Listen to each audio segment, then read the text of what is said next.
अस्सलाम वालेकुम dear students, आज हम स्टार्ट करेंगे exercise 2.2 class first year maths कंटाबू पब्लिशर से। एक्सरसाइज 2.2 का फर्स्ट क्वेश्चन है, if a is equal to 7 2 -1 -4 0 2 4 -3 and -5, हमें एक 3 by 3 का मैट्रिक्स गिवन है, यानी इस मैट्रिक्स के अंदर हमारे पास 3 रोज हैं और 3 ही कॉलम्स हैं, यानी हमें एक स्क्वायर मैट्रिक्स गिवन है। इस स्क्वायर मैट्रिक्स के अंदर हमने कैलकुलेट क्या करना है, हमने M13 कैलकुलेट करना है, M31 कैलकुलेट करना है और M23 कैलकुलेट करना है। तो सबसे पहले M13 के लिए वर्किंग करेंगे। M13 पे जाने से पहले आपको एलिमेंट्स की पोजीशन डिफाइन करना आना चाहिए। फॉर एग्जांपल, अगर हम 7 की पोजीशन डिफाइन करें तो इस 7 को मैं X से शो करूंगी, और क्योंकि ये फर्स्ट रो और फर्स्ट कॉलम में आ रहा है तो पहले हमेशा नंबर ऑफ रो लिखा जाता है और फिर हमेशा हमारे पास नंबर ऑफ कॉलम आता है। तो इस 7 की पोजीशन है X11। इसी तरह इस -4 के लिए मैं पोजीशन डिफाइन कर सकती हूँ x, क्योंकि फर्स्ट रो के अंदर आ रहा है लेकिन सेकंड कॉलम के अंदर आ रहा है तो इसकी पोजीशन बनेगी x12। और इसी तरह इस 4 की पोजीशन मेरे पास बनेगी x, फर्स्ट रो के अंदर आ रहा है लेकिन ये थर्ड कॉलम के अंदर आ रहा है। तो इसी तरह हम बाकी एलिमेंट्स की पोजीशंस को भी डिफाइन कर सकते हैं। M13 से मुराद ये था कि हमने एक ऐसा डिटर्मिनेंट कैलकुलेट करना है। M13 से मुराद है माइनर, और माइनर से मुराद है ऐसा डिटर्मिनेंट कैलकुलेट करना है जिसमें हमने फर्स्ट रो और थर्ड कॉलम को डिलीट करना है। ये हमारे पास रो का नंबर है और ये हमारे पास कॉलम का नंबर है। तो अगर मैं फर्स्ट रो और थर्ड कॉलम को डिलीट कर दूं तो मेरे पास डिटर्मिनेंट के अंदर क्या एंट्रीज आएंगी, इसमें आ जाएगा 2 -1 0 एंड 2। डायगनल एंट्रीज को मैं मल्टीप्लाई करवाऊंगी तो 2 मल्टीप्लाई 2 से होगा, माइनस नॉन डायगनल्स को मैं मल्टीप्लाई करवाऊं तो -1 मल्टीप्लाई होगा 0 से। 2 इंटू 2 4 बन जाएगा, माइनस इंटू माइनस हो जाएगा प्लस, 1 इंटू 0 विल बी 0, और इसका मतलब है कि हमारे पास M13 का आंसर यहाँ पे 4 आ जाएगा। नेक्स्ट हम क्वेश्चन नंबर 1 के फर्स्ट पार्ट में से जो फर्दर पार्ट है M31 वो कैलकुलेट करके देखेंगे। M31 एक्चुअली माइनर है एलिमेंट X31 का, तो सबसे पहले X31 देखते हैं कहाँ पे है। अगर हम इस -1 एलिमेंट को देखें और इसकी पोजीशन लिखें तो इसकी पोजीशन हमारे पास बननी चाहिए X। अब क्योंकि ये थर्ड रो के अंदर आ रहा है और फर्स्ट कॉलम के अंदर आ रहा है तो इसका मतलब है कि X31 यही एलिमेंट है। M31 से मुराद है कि X31 का माइनर कैलकुलेट होगा, मींस आपने थर्ड रो और फर्स्ट कॉलम को डिलीट करना है। सो मैं थर्ड रो और फर्स्ट कॉलम को अगर डिलीट कर दूं तो मेरे पास एलिमेंट बचेंगे डिटर्मिनेंट के अंदर -4 0 4 एंड -3। अब आप इसको कैलकुलेट कर लें। डायगनल एंट्रीज को पहले आपने मल्टीप्लाई करना है, तो -3 मल्टीप्लाई हो जाएगा -4 से, then we have a negative sign, और फिर आपने नॉन डायगनल्स को मल्टीप्लाई करना है। तो नॉन डायगनल्स हैं 4 और 0, माइनस इंटू माइनस प्लस हो जाएगा +12, -4 इंटू 0 विल बी 0, और इस तरह से हमारे पास M31 का आंसर कैलकुलेट हो जाएगा एज 12। नेक्स्ट हम पार्ट 1 का ही फर्दर थर्ड पार्ट करके देखेंगे, जहां हमने माइनर कैलकुलेट करना है M23। M23 के लिए सबसे पहले हम एलिमेंट देख लेते हैं X23। X23 एलिमेंट से मुराद है कि सेकंड रो और थर्ड कॉलम। सेकंड रो और थर्ड कॉलम ये वो एलिमेंट है जिसकी अगर मैं पोजीशन लिखूं तो ये हमारे पास सेकंड रो के अंदर आ रहा है और ये थर्ड कॉलम का भी पार्ट है। तो हमने एलिमेंट X23 का माइनर कैलकुलेट करना है, जिसको हमने M23 का नाम दिया हुआ है। ये एक्चुअली एक डिटर्मिनेंट है जिसमें से हम सेकंड रो और थर्ड कॉलम को डिलीट करेंगे। ये हमेशा रो का नंबर है और ये हमेशा कॉलम का नंबर है। तो सेकंड रो को अगर हम डिलीट कर दें और थर्ड कॉलम को डिलीट कर दें तो हमारे पास जो एंट्रीज बच रही हैं वो है 7 -1 -4 एंड 2। अब इसका डिटर्मिनेंट कैलकुलेट कर लें तो डायगनल एंट्रीज को मल्टीप्लाई करवा लें। 2 जो है वो 7 से मल्टीप्लाई होगा, then we have a negative sign, और फिर आप नॉन डायगनल्स को मल्टीप्लाई करवाएंगे तो -4 और -1 है। 2 into 7 will be 14, minus into minus plus, plus minus minus, 4 into 1 is 4। तो इसका टोटल आंसर हमारे पास 10 आ जाएगा। नेक्स्ट हम स्टार्ट करेंगे क्वेश्चन नंबर 1 का सेकंड पार्ट, जिसमें हमने फाइंड करना है A11 A32 A23। सबसे पहले A11 से स्टार्ट करते हैं। A11 से मुराद है कि हमने को फैक्टर कैलकुलेट करना है, और को फैक्टर को हम पहले डिफाइन कर लेते हैं। को फैक्टर का जनरल फार्मूला होगा Aij, and it is always equal to -1 power i plus j और इसको हम हमेशा मल्टीप्लाई किया करेंगे माइनर के साथ, और यहाँ पे जो नंबर ऑफ रो और नंबर ऑफ कॉलम गिवन होगा वही रो और कॉलम हम यहाँ पे यूज करेंगे। अब हमारे क्वेश्चन में क्योंकि ए 1 1 गिवन है, यानी हमारे पास आई की वैल्यू 1 है और जे की वैल्यू भी 1 है, आई रो है और जे कॉलम है, तो हमारा फॉर्मूला कन्वर्ट हो जाएगा -1, आई की जगह 1 आ गया, जे की जगह भी 1 आ गया, और अब हमने कैलकुलेट करना है M11। तो इस फॉर्मूला में वैल्यूज पुट करने से पहले हमें M11 की वैल्यू चाहिए होगी। So first we find M11। अब M11 जैसा कि हमने प्रीवियस पार्ट में देखा था कि माइनर है, और किस एलिमेंट का माइनर है? X11 एलिमेंट का माइनर है। और ये कैसे कैलकुलेट होता है? ये एक्चुअली एक डिटर्मिनेंट होता है जो आपके पास फर्स्ट रो और फर्स्ट कॉलम को डिलीट करने से आएगा। यहाँ से अगर मैं फर्स्ट रो और फर्स्ट कॉलम को डिलीट कर दूं तो मेरे पास जो वैल्यूज बच रही हैं वो हैं 0, -3, 2, -5। अब हम इस डिटर्मिनेंट को कैलकुलेट कर लेते हैं और अब इक्वेशन को रिजल्ट नंबर 1 कह देते हैं। डायगोनल एंट्रीज को मल्टीप्लाई करते हैं, -5 मल्टीप्लाई होगा 0 से, then we have a negative sign. अब हम नॉन डायगोनल्स को अगर मल्टीप्लाई करेंगे तो 2 मल्टीप्लाई होगा -3 के साथ। -5 into 0 will be 0, minus into minus will be plus, 2 into 3 will be 6, और यहाँ से टोटल आंसर मेरे पास 6 आ रहा है। अब इस वैल्यू को मैं रिजल्ट नंबर 1 के अंदर जाके प्लेस करती हूँ। रिजल्ट नंबर 1 था हमारे पास A11 is equal to -1, 1 + 1 is 2, और M11 की वैल्यू हम प्लेस कर लेते हैं नेक्स्ट स्टेप में। -1 का स्क्वायर यहाँ पे आ रहा है, और M11 की वैल्यू आपने कैलकुलेट की है एज 6। नेगेटिव क्वांटिटी का स्क्वायर पॉजिटिव होता है, यहाँ से +1 आंसर आएगा। +1 को जब मैं 6 से मल्टीप्लाई करूंगी तो मेरे पास कोफैक्टर की वैल्यू आ जाएगी 6। ये हमारे पास इस पार्ट का आंसर बनेगा। नेक्स्ट हम क्वेश्चन नंबर 1 पार्ट 2 का फर्दर पार्ट करेंगे, दैट इज A32। हमने कोफैक्टर A32 कैलकुलेट करना है। सबसे पहले इसका फॉर्मूला डिफाइन कर लेते हैं। इसका फॉर्मूला होगा -1 i + j। यहाँ पे मेरे पास i को 3 रिप्रेजेंट कर रहा है और j को 2।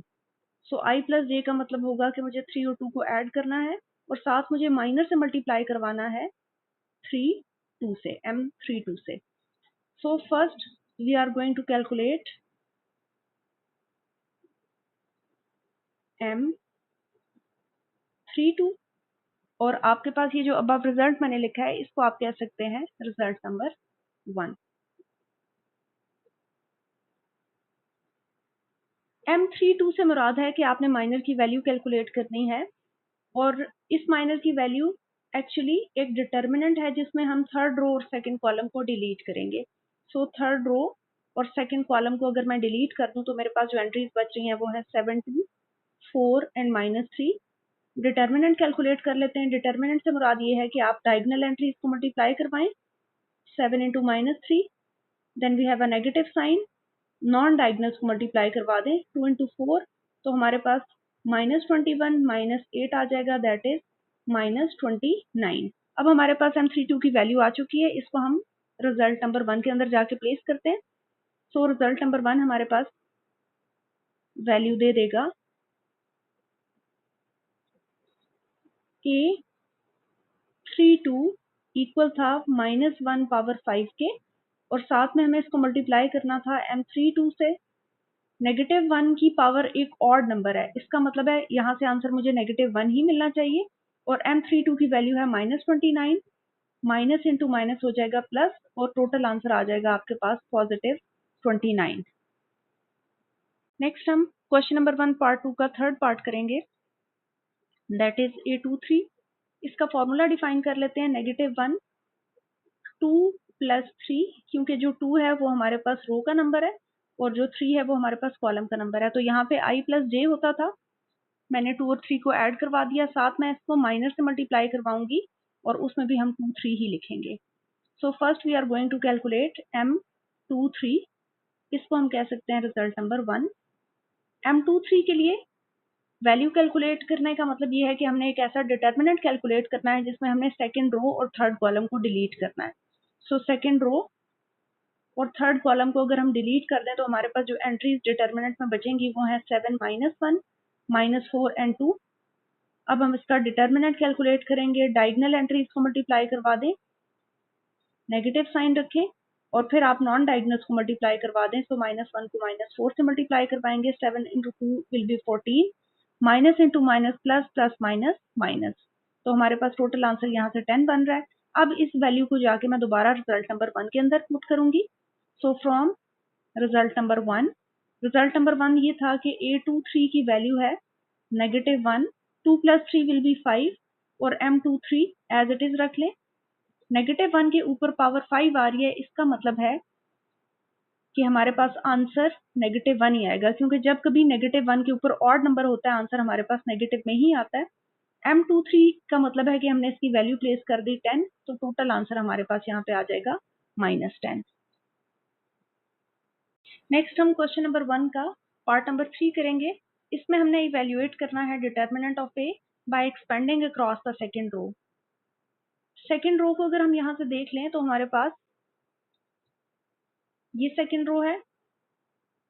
सबसे पहले डिटर्मिनेंट का फॉर्मूला डिफाइन कर लेते हैं। डिटर्मिनेंट कैलकुलेट होगा आपको, क्योंकि सेकंड रो के अक्रॉस डिटर्मिनेंट कैलकुलेट करना है, तो इस रो का आप पहला एलिमेंट ले लेंगे दैट इज 2 और इसको मल्टीप्लाई करवाएंगे को फैक्टर a 2 1 के साथ। 2 1 के साथ क्यों? क्योंकि इस एलिमेंट की अगर आप पोजीशन देखें तो पोजीशन हमारे पास इस एलिमेंट की सेकंड रो और फर्स्ट कॉलम आ रही है, इसलिए मैंने इसको A21 से मल्टीप्लाई करवाया। इसी तरह से आप नेक्स्ट एलिमेंट लेंगे दैट इज 0। इस 0 की अगर पोजीशन देखी जाए तो ये 0 जो है इसको मैं लिख सकती हूँ कि इसकी पोजीशन है कि ये सेकंड रो के अंदर आ रहा है लेकिन सेकंड कॉलम के अंदर आ रहा है, तो इसको मैं मल्टीप्लाई करूंगी को फैक्टर A22 से। इसी तरह आप थर्ड एलिमेंट ले लें दैट इज -3, इसको हम मल्टीप्लाई करेंगे। -3 की पोजीशन अगर हम देखें तो इसकी पोजीशन मैं लिख सकती हूँ कि ये सेकंड रो के अंदर आ रहा है लेकिन थर्ड कॉलम के अंदर आ रहा है, तो इसलिए मैं इसको को फैक्टर A23 के साथ मल्टीप्लाई करवाऊंगी। ये आपका बेसिक फॉर्मूला हो गया अक्रॉस सेकंड रो। अब हम इसके अंदर फर्दर कैलकुलेशंस पुट करके देख लेते हैं। अब हमने जो मजीद वैल्यूज देखी थी को फैक्टर की, उसमें हमने देखा था कि 2 को हम रखते थे एज इट इज और को फैक्टर को हमने डिफाइन किया था -1 की पावर 2 + i, यानी रो का नंबर और कॉलम का नंबर ऐड करें, साथ इसको मल्टीप्लाई करवा दें M21 से, प्लस 0 मल्टीप्लाई होगा A22 से। A22 की वैल्यू अगर हम डिफाइन कर लें तो ये -1, 2 + 2 होना चाहिए और इसको हम माइनस से मल्टीप्लाई करेंगे 22 से, प्लस माइनस -3, ये मल्टीप्लाई हो जाएगा फर्दर A23 की वैल्यू से और इसकी वैल्यू थी -1 की पावर आप 2 + 3 ले लें, यानी रो और कॉलम को ऐड कर लें और इसको मल्टीप्लाई करवा दें M23 के साथ। इसको फर्दर हम एक्सपेंड करेंगे तो 2 एज इट इज रहेगा, -1 की पावर आ रही है यहाँ पे 3 और M21 से मुराद है कि हमने सेकेंड रो और फर्स्ट कॉलम को डिलीट करना है। यहाँ से देख लेते हैं।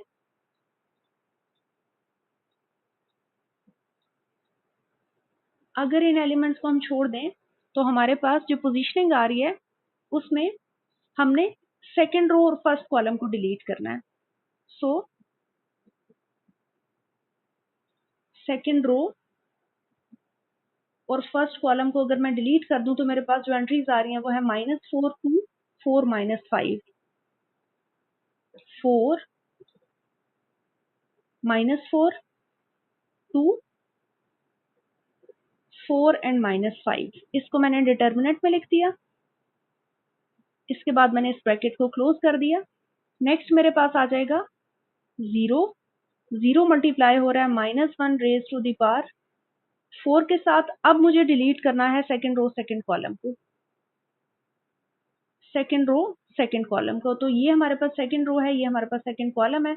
7 -1 डिटर्मिनेंट के अंदर आ जाएगा और मेरे पास 4 और -5 आ जाएगा, 4 और -5 आ जाएगा, -3 -1 के ऊपर मेरे पास आ रही है पावर 5 और इस माइनर यानी इस डिटर्मिनेंट की वैल्यूज में मैंने सेकेंड रो और थर्ड कॉलम को डिलीट करना है। ये सेकेंड रो और ये थर्ड कॉलम मैंने डिलीट कर दी, तो मेरे पास बचा 7 -1 -4 2। अब इन वैल्यूज को मैं मजीद सॉल्व कर लूंगी, तो मेरे पास आउटसाइड यहाँ पे 2 आ रहा है, -1 की पावर एक ऑड नंबर है, सो आंसर मेरे पास -1 ही आएगा। और अब मैं डायगोनल एंट्रीज को मल्टीप्लाई कर लूं तो मेरे पास -20 आ रहा है, माइनस नॉन डायगोनल्स को मल्टीप्लाई कर लूं तो मेरे पास 8 आ रहा है, प्लस 0 मल्टीप्लाई हो रहा है, -1 के ऊपर एक इवन पावर है, सो यहाँ से आंसर मुझे +1 मिलेगा। और इसको मैं मजीद सॉल्व करूंगी तो डायगोनल एंट्रीज को मल्टीप्लाई करवा लूं तो -35 बनेगा, माइनस नॉन डायगोनल्स को मल्टीप्लाई करवा लूं तो मेरे पास -1 और 4 मल्टीप्लाई होंगे। Next I have a -3। -1 के ऊपर एक ऑड नंबर है, इसका मतलब है आंसर -1 ही आना है। डायगोनल एंट्रीज को मल्टीप्लाई करवा लें तो आपके पास 14 आ जाएगा, माइनस नॉन डायगोनल्स को मल्टीप्लाई करवा लें तो आपके पास -1 और -4 मल्टीप्लाई होंगे। नेक्स्ट यहाँ पे हमारे पास वैल्यू आ रही है 2, -1 एज इट इज, इनका सम आ जाएगा -28, 0 मल्टीप्लाई होने जा रहा है, यहाँ से हमारे पास 1 है, और -35 माइनस इंटू माइनस +4,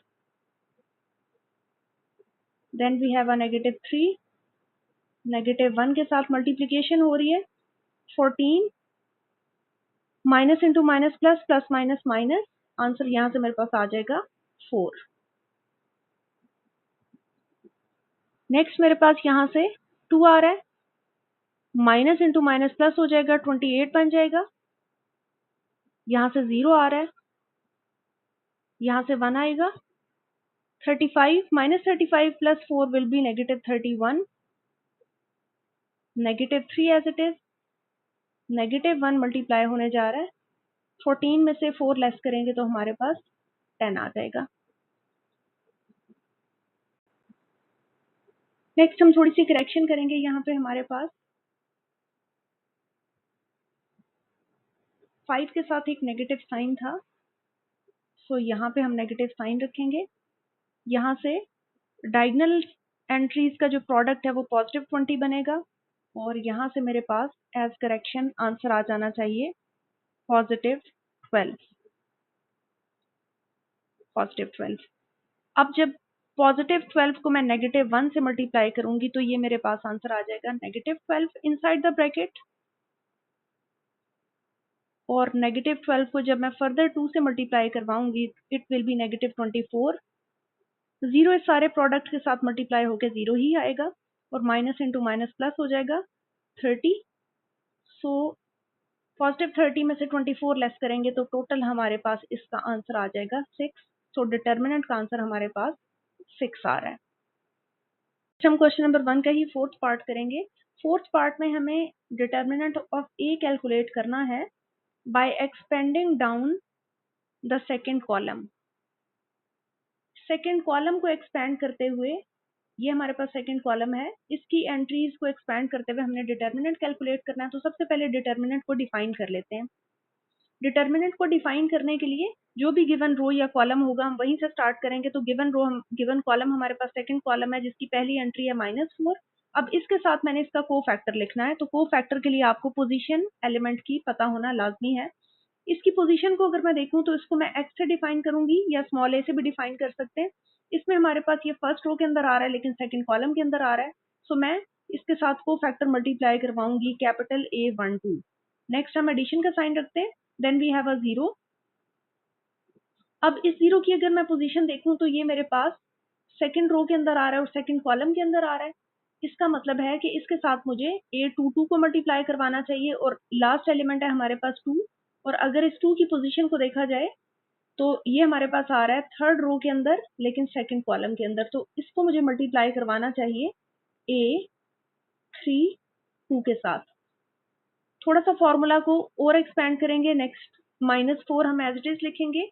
को फैक्टर का फॉर्मूला हमने डिफाइन किया था कि -1 हम लेते हैं, इसके ऊपर ये रो का नंबर था और ये कॉलम का नंबर था, रो और कॉलम के नंबर को ऐड करते हैं और इसको फर्दर हम मल्टीप्लाई करेंगे माइनर M12 के साथ।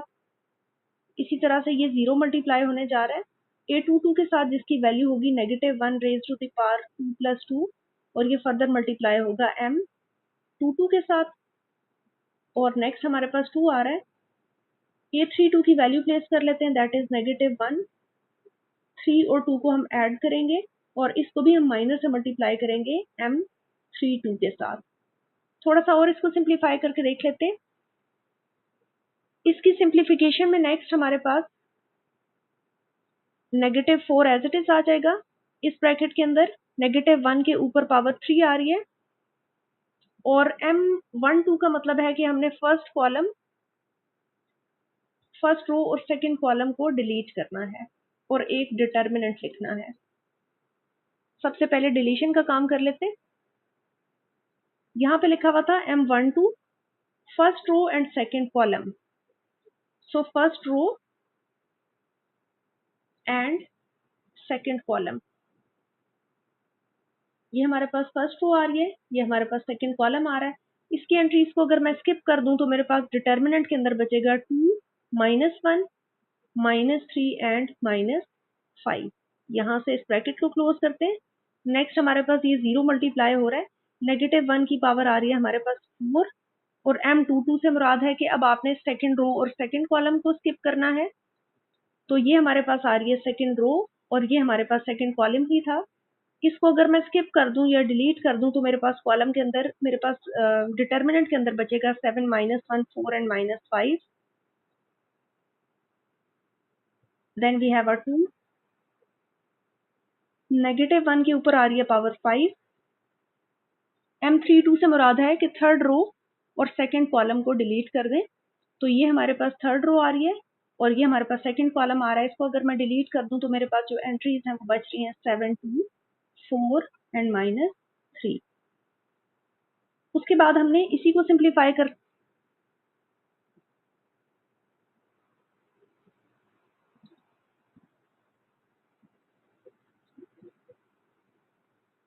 अब हमारे पास यहाँ -4 एज इट इज आ रहा है। -1 के ऊपर क्योंकि ऑड नंबर है, ऑड पावर है, तो आंसर -1 ही रहेगा। और इस डिटर्मिनेंट को अगर मैं सिंप्लीफाई कर लूँ तो मुझे डायगोनल एंट्रीज को मल्टीप्लाई करना चाहिए। सो 2 -5 से मल्टीप्लाई होगा, नेगेटिव साइन बीच में रखेंगे। अब आप नॉन डायगोनल्स को मल्टीप्लाई करेंगे तो -1 और -3 का प्रोडक्ट आ जाएगा। देन वी हैव अ 0, -1 के ऊपर 4 है, यानी एक इवन नंबर है, सो यहाँ से आंसर मुझे +1 मिलेगा। और डायगोनल एंट्रीज को मल्टीप्लाई करवाऊं तो मेरे पास यहाँ से एक प्रोडक्ट बनेगा 7 × -5, then we have a negative sign. उसके बाद मैं नॉन डायगोनल्स को मल्टीप्लाई करवाऊं तो ये -1 × 4 आ जाएगा। उसके बाद मेरे पास यहाँ पे 2 आ रहा है, -1 के ऊपर एक ऑड नंबर है, सो आंसर विल बी -1। यहाँ से अगर डिटर्मिनेंट को सॉल्व करूं तो डायगोनल एंट्रीज का प्रोडक्ट होगा 7 × -3 माइनस नॉन डायगोनल्स का प्रोडक्ट होगा 2 × 4। थोड़ा सा मजीद इसको सिंप्लीफाई कर लेते हैं। We have a -4 outside, inside we have a -1, और इस ब्रैकेट को अगर मैं सिंप्लीफाई करूं तो मेरे पास -10, minus into minus plus, plus minus minus, -3 आ जाएगा। देन 0 मल्टीप्लाई हो रहा है, +1, 7 × -5 is -35, minus into minus is +4, then we have 2, then we have -1, और -1 फर्दर मल्टीप्लाई हो रहा है -21 -8 के साथ। थोड़ा सा इसको मजीद अगर हम सिंप्लीफाई कर लें तो हमारे पास यहाँ से -4 आ रहा है, यहाँ से -1 आ रहा है, और -1 मल्टीप्लाई हो रहा है -13 के साथ। 0 मल्टीप्लाई हो रहा है -35 और +4, इनका अगर मैं सम करूं तो इट विल बी -31, और 2 मल्टीप्लाई होने जा रहा है -1, हमारे पास यहाँ आ रहा है। -21 और -8 का जो सम है वो मेरे पास -29 आ जाएगा।